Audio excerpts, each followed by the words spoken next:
তোমার ভাইয়া কোথায় তনয়া? আবারও কাউকে না বলে বাসা থেকে বেরিয়েছো?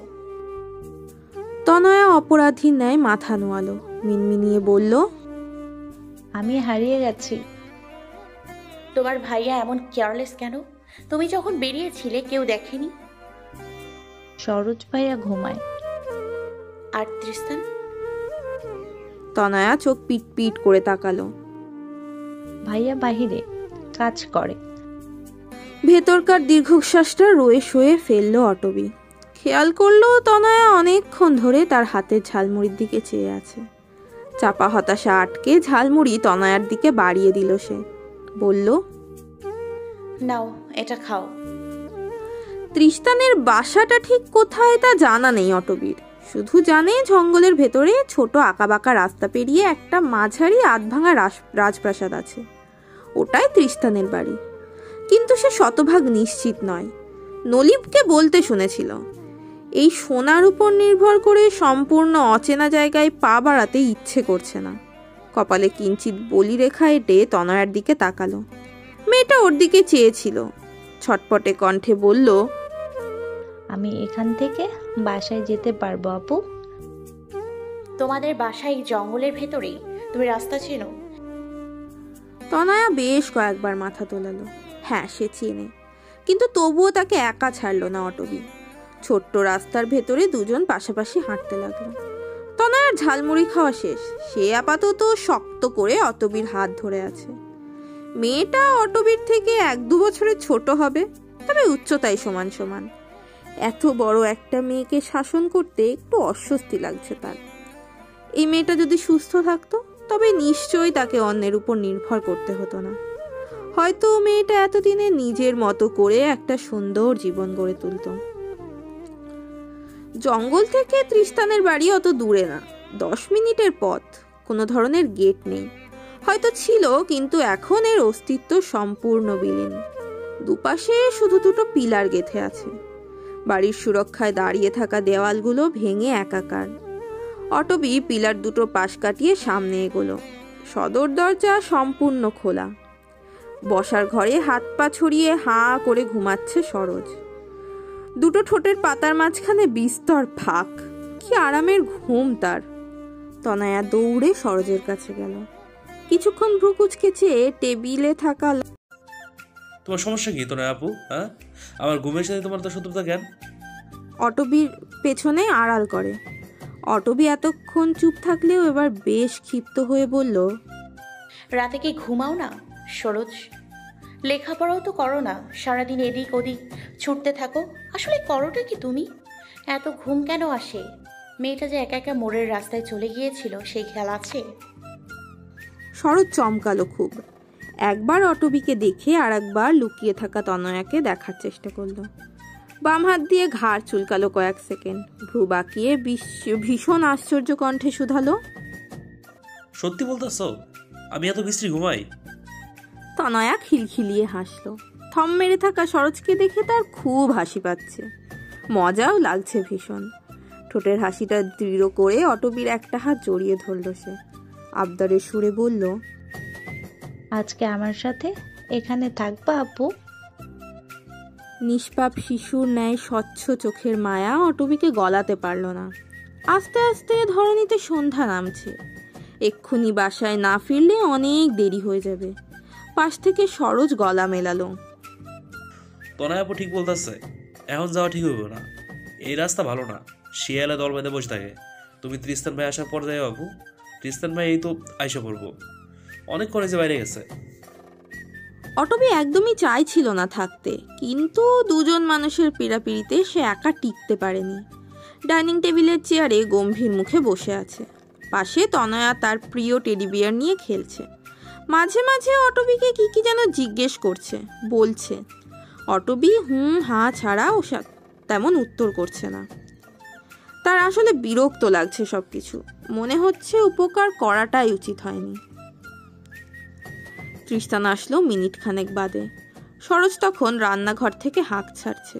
সে নতুন নতুন চা বানানো শিখেছে, লাল চা দুধ চা দুটোই। অটবি কোনটা খাবে সেটা জানার জন্যই তার এত হাঁক ডাক। অটবি বাঁকা চোখে একবার তৃষ্টানকে দেখল। লোকটার হাত ভর্তি বাজারের ব্যাগ।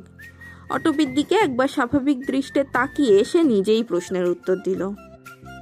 সবার জন্য দুধ চা বানা সরোজ। অটবি আপু কি দুধ চা খাইব? হ্যাঁ। তনয়ার জন্য আনা চকলেটগুলো তনয়াকে দিয়ে তৃষ্টান নিজেও চলে গেল রান্নাঘরে।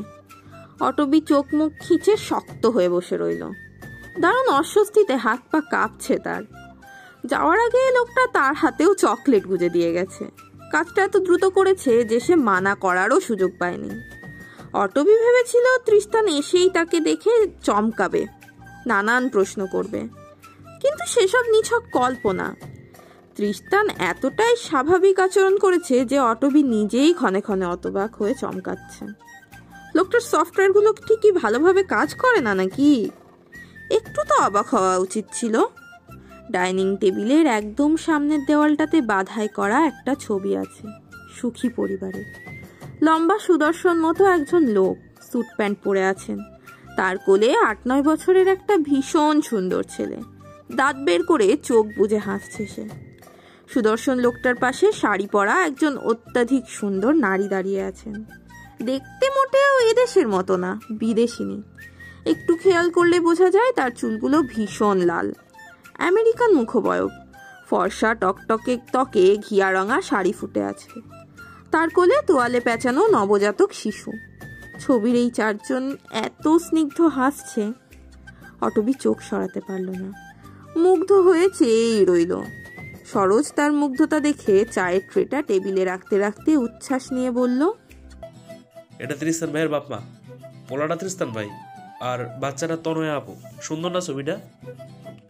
অটবি মন্ত্রমুগ্ধের মতো মাথা নাড়ালো। তৃষ্টান এসে পাশে বসেছে। ট্রে থেকে একটা চায়ের কাপ, এক প্লেট বিস্কুট অটবির হাতের সামনে রাখলো। বলল, খাও। অটবি খাবারের দিকে তাকালো না, সরাসরি বলল, আমি বাসায় যাব, আপনি শুধু জঙ্গলটা পার করে দিন, বাকিটা আমি পারবো। দিব, আগে খেয়ে নাও। বিরক্ত হয়ে কপাল কুচকালো অটবি। লোকটা এত অসহ্য কেন? চিবিয়ে চিবিয়ে বিস্কুট খেতে খেতে হাতের মুঠোয় থাকা চকলেটটা তৃষ্টানের কোলে ছুঁড়ে মারল সে। অথচ তৃষ্টান কিছুই বলল না। চায়ের কাপে চুমুক দিয়ে প্রশ্ন করল, তুমি এখানে কেন এসেছো? এতক্ষণ পর জিজ্ঞেস করার প্রয়োজন বোধ করলেন জনাব? অটবি বলতেই নিচ্ছিল, সরোজ তাড়াহুড়ো করে বাধা দিল। ওই তো তনয়া, মানে তনয়াকে ইয়ে করছিল। সরোজ ভাইয়া অনেক কাজ চোর হয়ে গেছে ভাইয়া। আমাকে পাহারা না দিয়ে নাকে তেল লাগিয়ে ঘুমাচ্ছিল। এই সুযোগে আমি বাসা থেকে পালিয়ে গেছি। দরজা খোলার সময় এত শব্দ করেছি, তবুও ঘুম থেকে ওঠেনি। তোমার কিছু করা উচিত। সরোজ ভাইয়া খুব বাজেভাবে নাক ডেকে ডেকে ঘুমায়। আধ খাওয়া বিস্কুটটা হাত থেকে পড়ে গেছে, গলা দিয়ে খাবার নামছে না। অগ্রিম হয়ে হার্ট ফেল করে যেন মারা যাবে সরোজ। সে এখনই তার ভবিষ্যৎ দেখতে পাচ্ছে। এই ঘন আধারে বটগাছের সাথে বাঁধা অবস্থায় চিৎকার করে মাগো বলে চিল্লাচ্ছে সে। আকাশে গুটি কয়েক তারা বাসা বেঁধেছে। সবচেয়ে বড় তারাটা সবার উপরে মিটমিটে হাসছে। চাঁদের আলো মোটামুটি। জঙ্গলের আশপাশটা ভালো করেই দেখা যাচ্ছে। তবু অটবির ভেতরটা স্বস্তি পাচ্ছে না। সে অন্ধকার ভয় পায় ছোট থেকেই। দুঃখ যন্ত্রণা শুয়ে শুয়ে সেই ভয়টা ক্ষীণ হয়ে কমে গেলেও একেবারে নিঃশেষ হয়নি। এই যে লম্বা লম্বা গাছগুলোর বামে ডানে দাঁড়িয়ে লোভাতুর দৃষ্টে চেয়ে আছে ওর দিকে। বুকটা কাঁপছে, হাত পা ঠান্ডা হয়ে আসছে ক্রমশই। সে একা হলে হয়তো এতক্ষণে জ্ঞান হারিয়ে কোনো একটা অঘটন ঘটিয়ে ফেলত, কিন্তু পাশে আছে তৃষ্টান। লোকটার সামনে সে তার দুর্বলতা প্রকাশ করতে চায় না। যথাসম্ভব শক্ত খোলসে আঁকড়ে নিজেকে গুটিয়ে নিচ্ছে। কেউ দেখলে হয়তো কখনোই বুঝবে না। অটবির অন্ধকারে ভীষণ ভয়। জঙ্গলের পথ প্রায় শেষ। রাস্তার শুরুতে একটা ল্যাম্পপোস্ট আছে। সেটা আলো 10-12 হাত দূর থেকে স্পষ্ট দেখা যায়। বাসার পথটাও অতটা নির্জন আধারই না। সে নির্ভর করে যেতে পারবে। অনেকটা নিশ্চিত হয়ে অটবি বলল, আপনাকে আর যেতে হবে না, বাকিটা আমি পারবো। সম্পূর্ণটা পথ তৃষ্ণার নিশ্চুপ ছিল। আপন খেয়ালে মগ্ন হয়ে অটবির পায়ের সঙ্গে পা মেলাচ্ছিল শুধু। সবসময়কার মতো আর চোখে তাকায়নি পর্যন্ত। অটবি ভেবেছিল এখনো বুঝি মৌন সম্মতি দিয়ে চলে যাবে সে, কিন্তু তৃষ্ণান গেল না। অনেকক্ষণ বাদে নির্বিকার কণ্ঠে বলল, তোমার বাসার ওদিকে আমার কাজ আছে। অটবি বাসা পর্যন্ত পৌঁছে দেওয়ার সূক্ষ্ম প্রস্তাব, কিন্তু আসলেই কি তার এখনো কাজ আছে? অটবি বিশ্বাস করতে পারল না, সরু চোখে তাকালো। মিথ্যে বলছেন কেন? আমি হতে পারি শ্রেষ্ঠ মিথ্যুক, কিন্তু এখন সত্য বলছি। কি কাজ ওখানে? এখানে ভালো সিগারেট পাওয়া যায় না, তাই ওখান থেকে কিনবো। আশ্চর্য হতবিহ্বল হলো অটবি। তৃষ্ণানকে দেখে মোটেও মনে হচ্ছে না সে ঠাট্টা করছে। চোখ মুখে এত গম্ভীরতা, বাস্তবতা, যেন এদিকটাই সত্যিই ভালো সিগারেট পাওয়া যায় না। ভালো সিগারেটের অভাবে তৃষ্ণান শুকিয়ে অসুস্থ হয়ে যাচ্ছে। এই তো আর 5-10 মিনিট, ভালো মধুময় অতি সুস্বাদু সিগারেট খেতে না পেয়ে তৃষ্ণানের বেদনাদায়ক মৃত্যু ঘটবে। অটবি জোরে সোরে দীর্ঘশ্বাস ফেলল, হতাশ গলায় বলল, আপনি ক্লান্ত হন না? তৃষ্ণান উত্তর দেয়নি। খুব ধীরে সুস্থে সামনের দিকে এক একটা কদম ফেলছে। হ্যালো গাইস, ভিডিওটি ভালো লাগলে একটু লাইক করে দিও, আর অবশ্যই কমেন্ট করে জানাও ভিডিওটি তোমাদের কেমন লেগেছে। আর ভিডিওটির পরবর্তী পার্ট খুব তাড়াতাড়ি আসবে, তো যারা এখনও চ্যানেলটিকে সাবস্ক্রাইব করোনি প্লিজ পরবর্তী পার্টগুলো দেখার জন্য চ্যানেলটিকে সাবস্ক্রাইব করে পাশে থাকা বেল আইকনটি প্রেস করে দিও। ধন্যবাদ সবাইকে, আমাদের সাথেই থেকো।